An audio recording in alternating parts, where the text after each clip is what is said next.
आप देख रहे हैं पंजाब केसरी, मैं हूं आपके साथ मोहित शर्मा। इस वक्त विधानसभा के बिल्कुल बाहर खड़े हैं और आज हमारे साथ जो चर्चा में फिर से हमारे साथ पंजाब केसरी ब्यूरो चीफ उदय जी है। उदय जी, नमस्कार। आपका बड़ा बड़ा स्वागत है इस चर्चा के विषय में।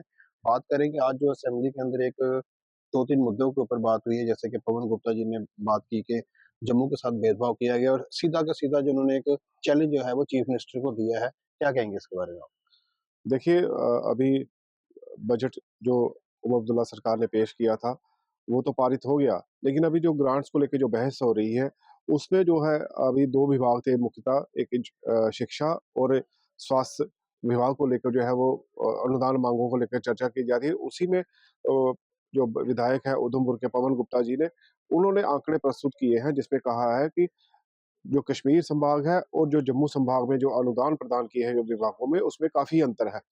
यानी काफ़ी उन्होंने बताया है कि 5-500 प्रतिशत का जो बीच में अंतर है। तो उन्होंने कहा कि अगर मैंने जो ये आंकड़े प्रस्तुत किए हैं भेदभाव के, उन्होंने सीधे-सीधे आरोप लगाया है कि ये जम्मू के साथ जो है वो भेदभाव किया जा रहा है, चाहे शिक्षा के क्षेत्र में है या स्वास्थ्य के क्षेत्र में है। तो उसी को लेके उन्होंने एक चुनौती दी है सदन में मुख्यमंत्री अब्दुल्ला को कि ये जो है हमारे साथ भेदभाव हुआ है, और जो आंकड़े उन्होंने प्रस्तुत किए हैं, अगर ये गलत साबित होते हैं, तो उसके बारे में वो बताएँ कि ये क्या गलत है कि सही है। तो दूसरा उन्होंने ये भेदभाव तो आज से नहीं, काफ़ी टाइम पहले से ही, जब से हम भी देख रहे हैं, तो श्रीनगर को जो भी पैसा आता था वो ज़्यादा मिलता था और जम्मू वालों को बड़ा कम दिया जाता था पैसा। उसको लेकर फिर एक अच्छा सवाल जो था वो पवन गुप्ता जी ने चीफ मिनिस्टर किया और साफ तौर पर एक चैलेंज उन्होंने उमर अब्दुल्ला को दिया है। उसके बारे में अब उमर अब्दुल्ला देखेंगे कि क्या इसका जवाब वो उनको वापस देंगे। इसके अलावा जो जगह का एक वो रहा मसला, कि जगह को लेके मसला रहा, सैफुल्लाह जी ने शायद इसका उठाया था मसला, तो क्या उसमें बात हुई? देखिए, मीर सैफुल्लाह ने जो कुपवाड़ा से विधायक हैं, उन्होंने ये एक सवाल पूछा था कि कुछ जो प्रभावशाली लोग हैं, उनको ज़मीनें दी गई हैं कश्मीर में, तो उसके बारे में जानकारी दी जाए। तो उसमें जो उनको जानकारी प्रदान की गई लिखित में, उसमें बताया गया कि ये इस पे ये इम्प्लीमेंट नहीं होती है। तो उन्होंने पूछा कि ये इम्प्लीमेंट का क्या मतलब है? इम्प्लीमेंट क्यों नहीं होती है? उन्होंने कहा कि इसका मतलब है कि सरकार ने कोई ज़मीन नहीं दी है।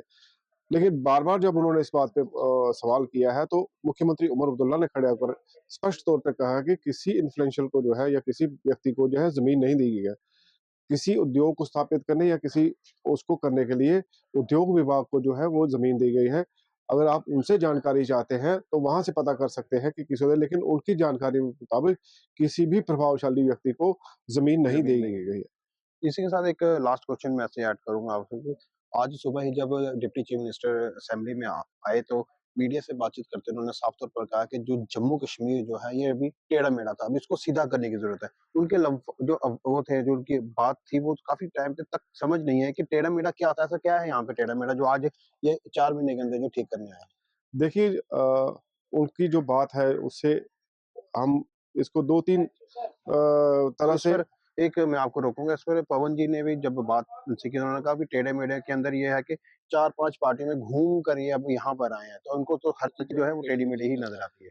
देखिए जो उनका कहना है कि टेढ़ा-मेढ़ा है था या उसको सीधा कर रहे हैं, तो उसमें कई चीज़ें हैं। उसमें प्रशासन भी है, उसमें राजनीतिक चीज़ें भी हैं, और क्योंकि 2019 के बाद जो है अभी 2024 में लोकतांत्रिक सरकार बनी है, ये जो गैप रहा है 5-6 साल का, इसमें जो प्रशासनिक अधिकारी हैं, पहली बात तो ये है कि जो उन्होंने एक प्रशासन को लेके लगता है कि प्रशासन को किया कि प्रशासनिक अधिकारी जो है उनकी बात नहीं सुन रहे, कहीं न कहीं उनके साथ तालमेल नहीं हो रहा, या उनको जो क करवाना चाहते हैं या करना चाहते हैं, उन पे किया नहीं जा रहा। किया नहीं जाता। तो उनकी बात कहीं सुनी अनसुनी हो रही है, तो एक तो वो है कि उसको टेढ़ा-मेढ़ा है, उसको सीधा करने की और इस ज़रूरत है। तरह से कहना कि जम्मू कश्मीर एक टेढ़ा-मेढ़ा है, जैसे कि पता नहीं कितना खराब जम्मू कश्मीर था, जो अब ये उमर सरकार जो इस टाइम पर है, ये इनको सीधा करेगी। वो तो सरकार का काम है, कुछ भी अगर गलत हो रहा है तो उसको सीधा करने के लिए। देखिए, उसमें ये है कि पहले जम्मू कश्मीर रियासत थी, उसके बाद इसको यूटी बनाया गया। यूटी बनाने के जो है, वो एक कैडर भी चेंज हुआ है।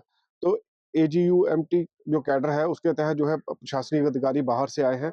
शायद उस परिप्रेक्ष्य में कह रहे हैं। दूसरी बात जो उन्होंने कहा कहा कि एक विधायक जी ने जब उसमें उनका तर्जुमा किया है कि ये काफ़ी पार्टियों में घूम के आए हैं, यानी कि पहले वो कभी कांग्रेस में रहे हैं, कभी फिर पीडीपी में चले गए, उसके एमएलसी भी रहे, उसके बाद भाजपा में भी कुछ देर तक रहे, जब भाजपा में भी बात ना बनी तो वो फिर नेशनल कॉन्फ्रेंस में आ गए। तो ये जो राजनीतिक का इधर-उधर जाना था, शायद उसको लेके उन्होंने ये कहा है कि ये उसको सीधे करने की ज़रूरत है। तो अब उनकी क्या मंशा है, ये वही बता सकते हैं। बड़ा-बड़ा शुक्रिया उदय जी आज की चर्चा के आप हमारे साथ में जुड़े।